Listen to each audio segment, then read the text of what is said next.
In Daniel, I wonder if you know the story of Daniel, or not the whole story of Daniel, this one small piece where the king had had a dream and he wanted to have the dream interpreted to him. So he went round, he was surrounded by astrologers and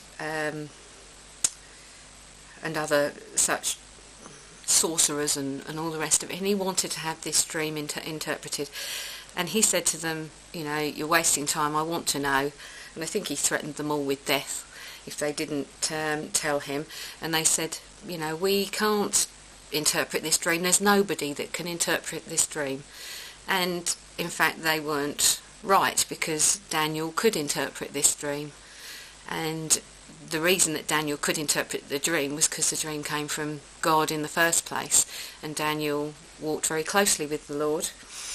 And through all I want to say about this, really, to me, is if you don't know who God is, but you want to know who he is, then your most precious tool for speaking to the Lord when you come to him for the first time is a Bible, because he will speak to you through that. You need to come to him, you need to ask him to come into your life, and he will do these things for you. He will speak to you so that you can interpret these dreams, but you can sort out your problems in your life. You can see the things from God's perspective.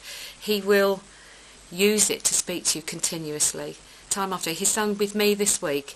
I've had a problem, and he's just given me an answer which I found very difficult to believe at the first point, but I kept asking him about it and coming on and through, and actually I'm amazed at how close the Lord was right with the answer as it's worked out.